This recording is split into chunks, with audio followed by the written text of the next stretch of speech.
Hey guys, Quiv the Lazy Geek here and welcome back to the channel. Today I'm going to answer all of your questions about calibration frames like dark frames, bias frames, flat frames, etc. Why we take them, which ones to take, and also how to use those frames with different scenarios, like are you using a DSLR or an uncooled astrophotography camera? Are you using a cooled astrophotography camera that does have some amp glow?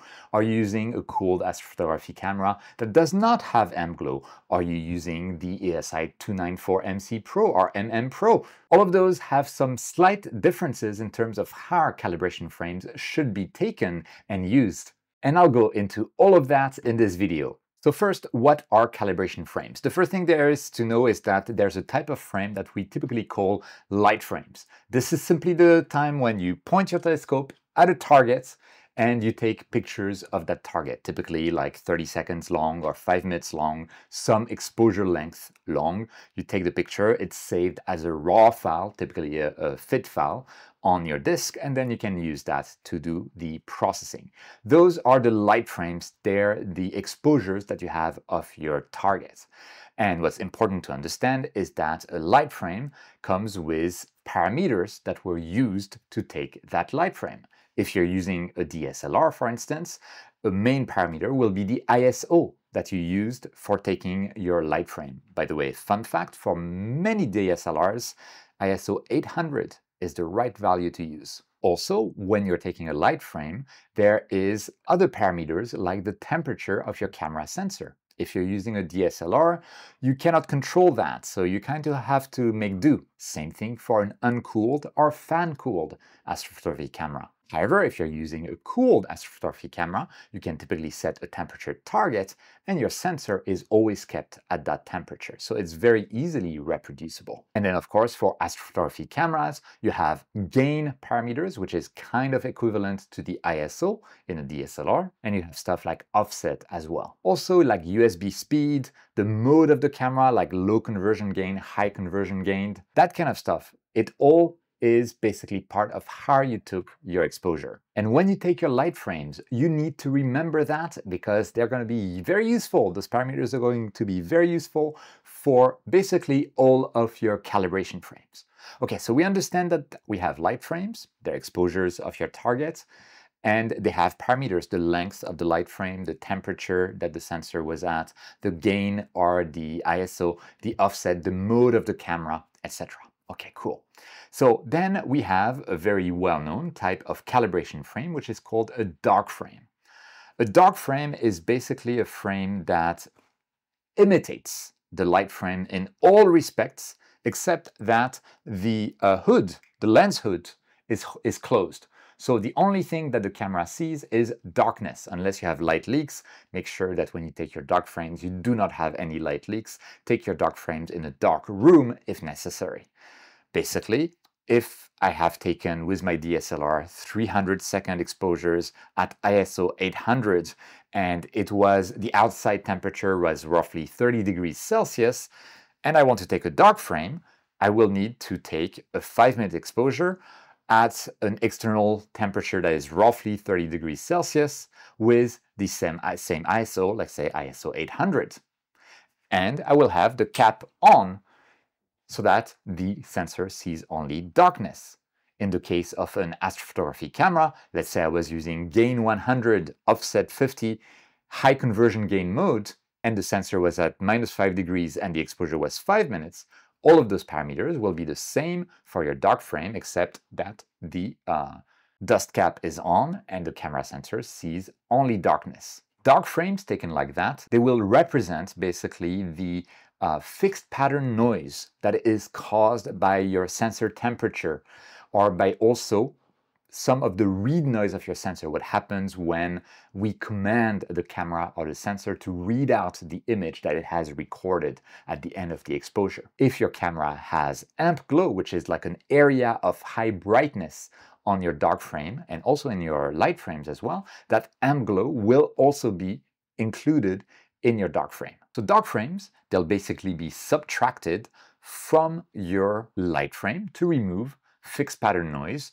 related to dark current or thermal noise basically, and related to the read noise to some extent. Because dark frames, they have to be the same exposure length as the light frames. If your light frames were 5 minutes long, and you want to take like many dark frames, because typically the more the better, at least 10, it can take a long time to take those dark frames. So especially if you have a DSLR, it can be painful because you need to try and match the external temperature to when you were taking the light frames. With a cooled astrophotography camera, that's not really an issue. Okay, so dark frames, do you need them? If you have a DSLR, yes, absolutely you need dark frames. If you have an uncooled astrophotography camera, you need dark frames. If you have a cooled astrophotography camera with amp glow, so like the 294 or the 183 type of cameras, or the 1600 cameras that do have amp glow, you need to take dark frames.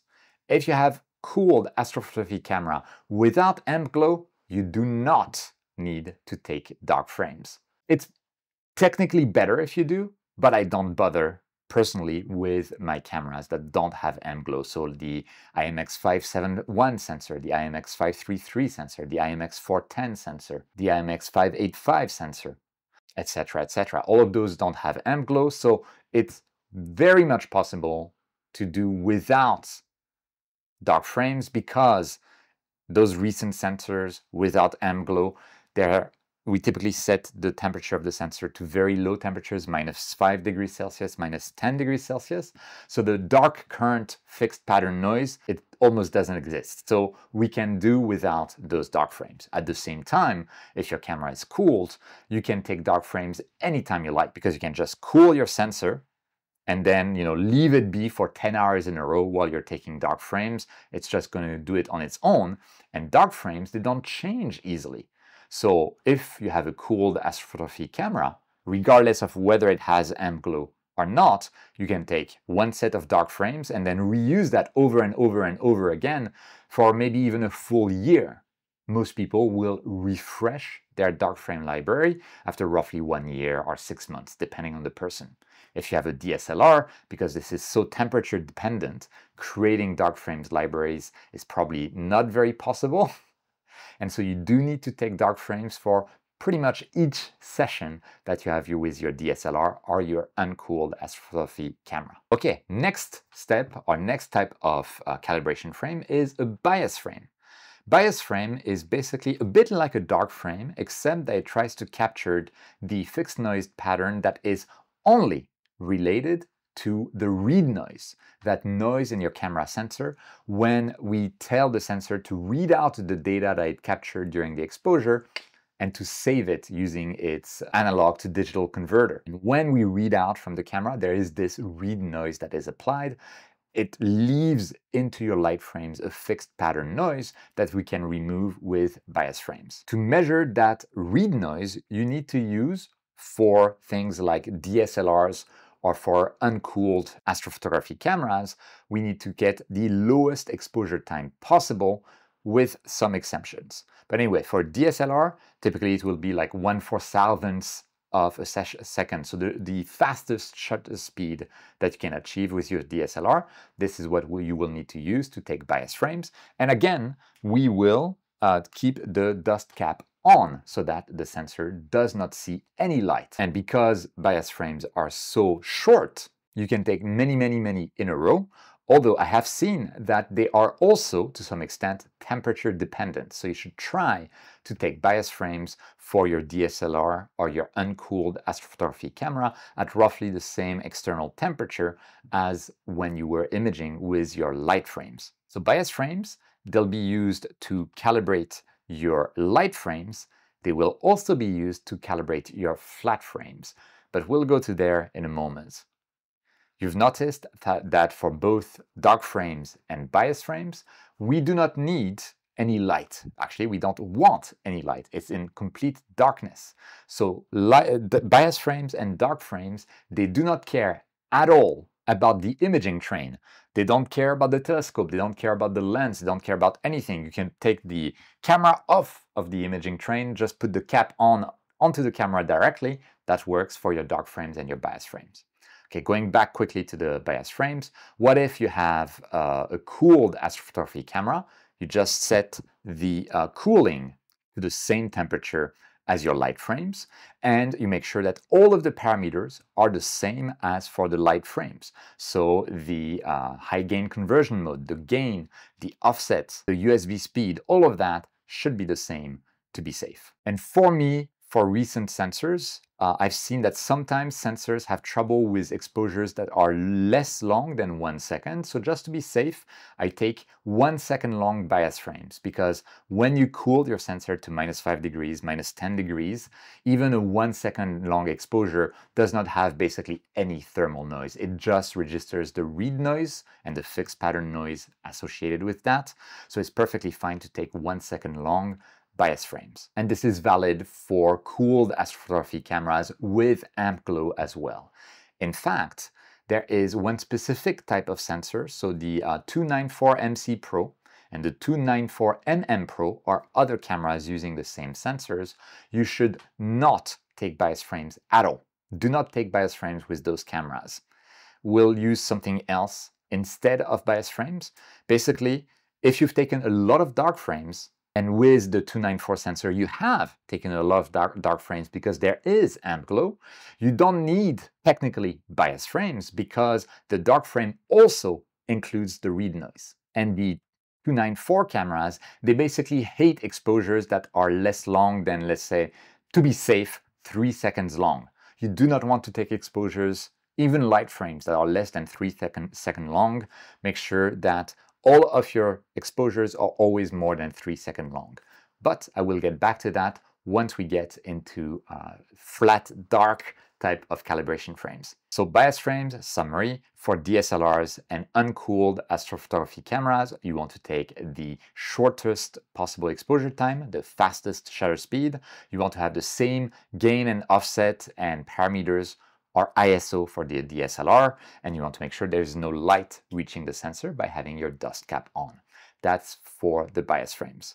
For cooled astrophotography cameras, regardless of whether they have amp glow or not, it usually works to take 1 second long bias frames, with the exception of the 294 series of cameras, where you do not want to take bias frames at all. So for my own cameras, I don't use the 294 sensor. I use the 571, I use the 410, I use the 533, I use the 585 sensors.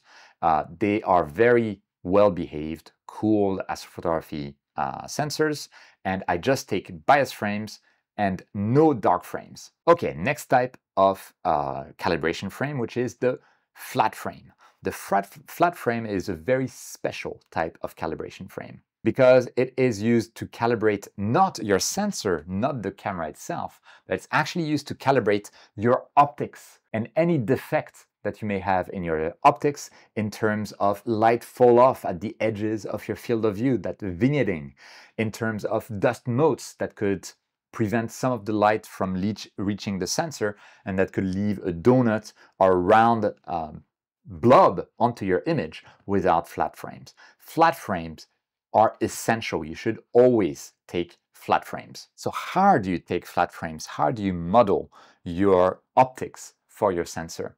In my opinion, the best way to take flat frames is to have a dedicated flat panel whose light intensity can be changed. So for me, I use this flat panel from Artist Sky that supports up to 8-inch telescopes. And you can see I can turn it on and I can adjust the brightness with a knob to make it more or less bright. So here I'm making it less and less bright. And it's extremely well controllable. There are some flat panels that let you adjust the brightness directly by USB. It's even more convenient. For me, it's a knob that I have here. You also have, if you're on the cheap, some light box for, when you're drawing, that kind of stuff that you can buy for cheap on Amazon, that can be adjustable. They have their own problems, but they can work as long as your flat frames are 1 second or longer, which I recommend your flat frames to be anyway.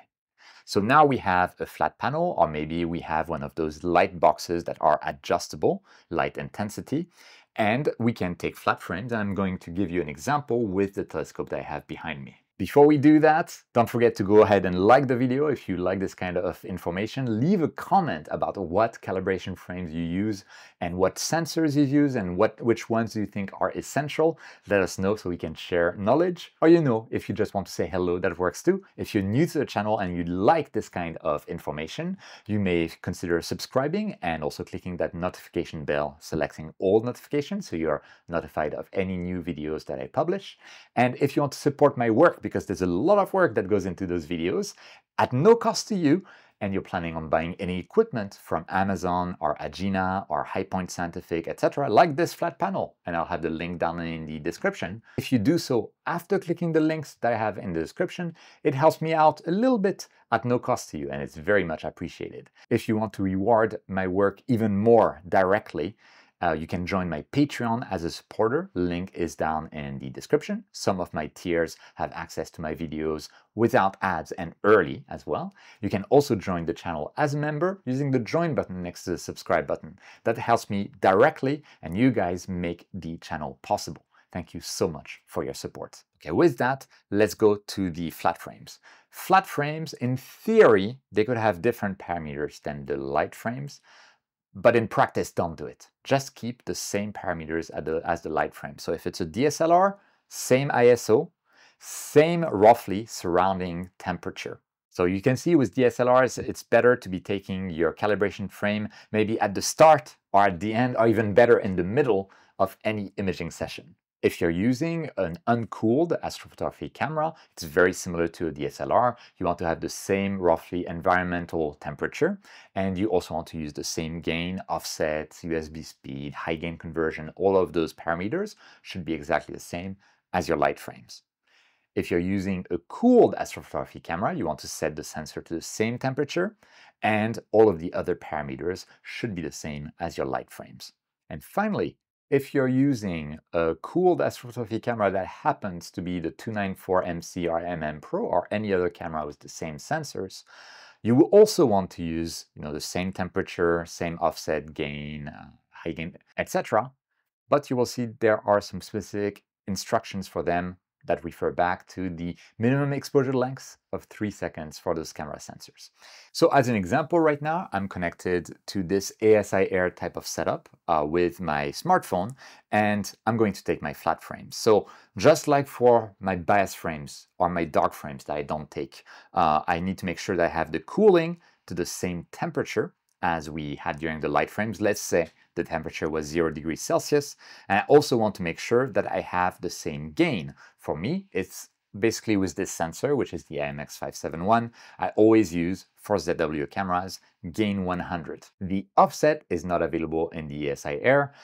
It's set by default and it doesn't change. So it's the same as the light frames by default. If you're using Nina, make sure to have the same offset. Some other cameras like Toptech cameras give you access in Nina to the high gain conversion mode or low gain conversion mode. They need to be the same as well. Same for the USB speed. On that front, the SIR is slightly simpler because the SIR chooses to hide some of those parameters. So that's valid for pretty much all of the calibration frames. Now, once we're done, what I'll want to do is I want to point my telescope to the zenith, basically straight up, so I can put my flat panel on top of it.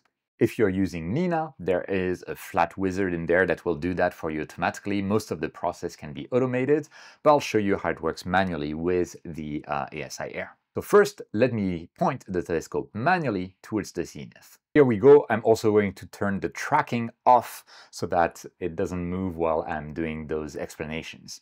Now, before we take the flat frames, another thing I need to say, because we are basically calibrating for the optical train needs to be exactly the same as when you took your light frames. That's why flat frames are usually best taken at the end of your imaging session, for instance, the following morning.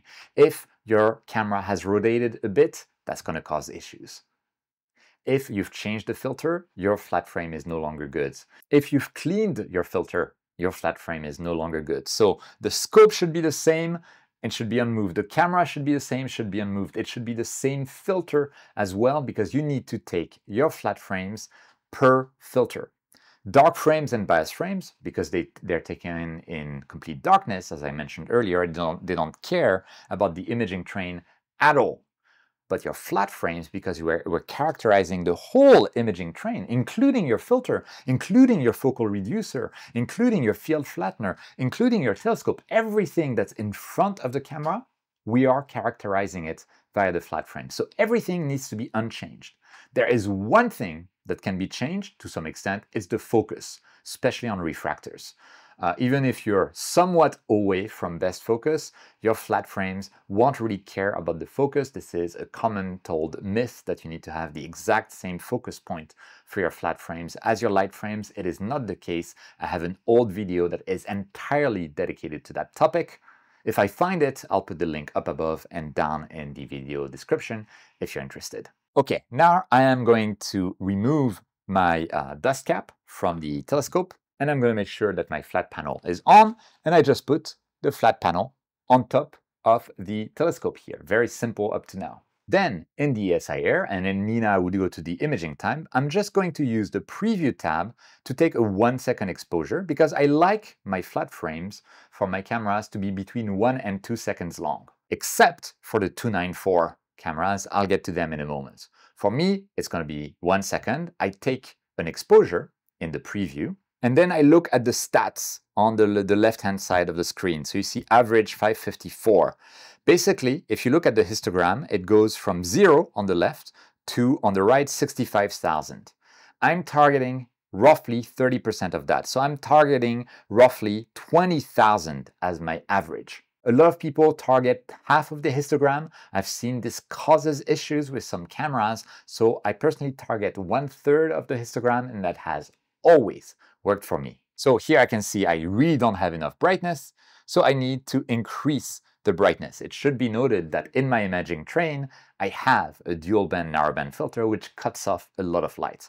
Okay, I've increased the brightness of my flat panel. Let's take another exposure to see what happens. So now you can see that with my slightly higher brightness, my average is now 3000. That's not enough for me, so I'm going to increase that. Let's go to this level of brightness, take another exposure, and for me it's an iterative approach until I reach the good brightness, so I can have roughly a 1 second exposure. And you can see that with this level of brightness, with 1 second exposure, I'm at an average of 17,000. This is perfectly workable. I'll probably take final flat frame length to 1.3 seconds, something like that. If you're using Nina, the Flat Wizard will determine the final imaging length for your flat frames automatically. So for me, in the ASI Air, I can go to Auto Run, and I can go ahead and add flat frames, say that the exposure time will be, let's say, 1.3 seconds, and we're going to repeat that. I like to have 20 flat frames, but that's just me. So we can confirm. I also don't want to go back to home at the end, so I'm going to remove that, and we can start the auto run. The first has come onto my phone. You can see that with 1.3 seconds, the average was 22,500. That's just perfect. Okay, and we are done with our auto run session, so we are done with the flat frames.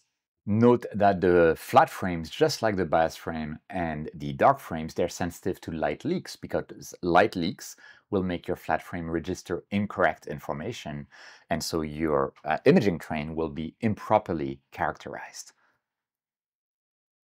Now let's go to the case of the 294 types of sensor. Those sensors do not like short exposures. That means that your flat frames need to be longer than 3 seconds. The process is exactly the same as I showed earlier for my camera here, except that you're targeting 3 seconds exposure. That's it, and that's very important for the 294 series camera. So you've seen that with the 294 series camera, you were able to take dark frames and you were able to take flat frames. You have not been able to take bias frames. That what is very important though is flat frames. When we actually use them to calibrate our light frames, those flat frames need to be bias corrected. Whoopsie. And so the 294 series of cameras will need to have another type of calibration frames that is called a flat dark. It's basically a dark frame dedicated to your flat frame. So your flat frames characterized gave a representation of the optical train using light. So effectively, a flat frame is a type of light frame. We're just not taking an image of the target. And so because they're a type of light frame, they're using light onto the sensor, they can be calibrated with a relevant dark frame. And that's called a flat dark or a dark flat. There's a lot of debate about which is the correct appellation. Sometimes it's better to just call them tomato frames. Anyway, your flat dark frames, if you have a 294 type of sensor, you will need them. Or if you have a DSLR or an uncooled astrophotography camera, it's better to also use flat darks, because even with just 1 second long exposure on your flat frames, because the sensor of such cameras, especially in summer, can be quite hot, that 1 second might have included more thermal noise than we could be comfortable with. That said, even for a DSLR or an uncooled astrophotography camera, you can, most of the time, go without flat darks. But then flat darks, they're extremely easy to take, so it's not a big deal to take them. That said, if you are using a cooled astrophotography camera, unless it is the 294, you probably don't need flat darks or dark flats. You're fine if you don't have M-Glow with just bias frames and flat frames. And if you do have M-Glow, you're fine with just darks, bias, and flats. And you don't really need those dark flats. Those dark flats are more for those uncooled cameras, and even then it's not strictly necessary and essential for something like the 294 types of cameras. It should be noted that if you've taken bias frames, not having had any light leak on your bias frames is critical, absolutely 100% critical. The same thing is true for flat darks. You cannot afford to have any light leak. So I like to take actually all of my calibration frames. I typically take them when it's night outside on my telescopes in my balcony, or if I can have the telescope inside, I would actually turn off all of my lights, wait until the nightfall, turn off every light around, and then take my calibration frames, just to make sure that we don't have any light leaks. The reason is your dark flats or your bias, or both, will be used to calibrate your flat frames. And a miscalibrated flat frame can lead to overcorrection or undercorrection. Basically, your flat frames will be used to correct for optical defects, and it will correct your light frames for those optical defects. But if it overcorrects, and if you had vignetting, for instance, so darkening of the image in the corners, ideally your flat frame corrects that darkening, that vignetting in the corners perfectly. But if it overcorrects, those will be brighter than the rest of the image. So we get the inverse problem. So that's why your bias frames and your flat darks, if you take flat darks, it's essential to have them without any light leaks, and also, again, with exactly the same settings as everything else. So you've seen it's a common theme for all of those calibration frames. We use the same settings, the same sensor temperature as much as we can, the same gain, offset, modes, USB speed, binning as well. Everything should be the same. Okay, going back to flat darks. Flat darks, I need to put the dust cap back on, and it is there so that the telescope is in complete darkness. And then I just take a dark frame that is the same length as my flat frame. So if I wanted to take dark frames for my flat frames that I just took, I would take a dark frame of 1.3 seconds. And that's it. Those are your dark flats. If you are using a 294 sensor, and let's say your flat frame ended up being exactly 3 seconds long, you take a dark flat frame or flat dark frame of 3 seconds long. Again, same temperature, same bias, offset, binning, etc. Everything the same. Phew! Okay, so now we have all of our frames. We have the light frames from the target. We have the dark frames. We have the bias frames. We have the flat frames. And we have the flat darks. Summary about what's needed. If you have a DSLR, you need at least dark frames, bias frames, flat frames. If you have an uncooled camera, same thing. Dark frames, bias frames, flat frames. Ideally, for both of those, it's better to have dark flats as well, so the whole gamut. If you have a cooled astrophotography camera that has amp glow, you need dark frames, bias frames, flat frames, you're usually fine without any dark flats. If you have a cooled astrophotography camera that does not have amp glow, it's a very clean type of camera sensor, your dark frame is perfectly flat, basically, then you need only bias frames, flat frames. You're good with just that. And finally, if you have a 294 based cooled astrophotography camera, you need dark frames for the amp glow, flat frames, and dark flats. You should not have bias frames. Those are forbidden for every 294 types of camera, whether cooled or uncooled. Okay, then what's next? How do you use those calibration frames? It will depend on your processing software. So for me, I use PixInsight, and so I use the weighted batch pre-processing script. You could also use the fast batch pre-processing script. They're very similar. And there are different tabs. You have the bias frames tab, so I can just add bias frames using the plus bias button, which will open an Explorer window, and I can just select all of my bias frames for my image. I can do the same in the darks tab, so I can click on plus darks, and then it's exactly the same thing. And by the way, in that darks tab, you can put both the dark frames and your flat dark frames if you have them. PixInsight will be smart enough to make the difference between your longer dark frames that calibrate directly your light frames and the shorter flat dark frames that calibrate your flat frames before the flat frames calibrate the light frames.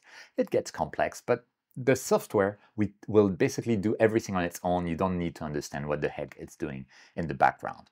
Same thing for the flat frames. You can use the plus flats there to add your flat frames. And then finally, not a calibration frame, but your light frames can be added.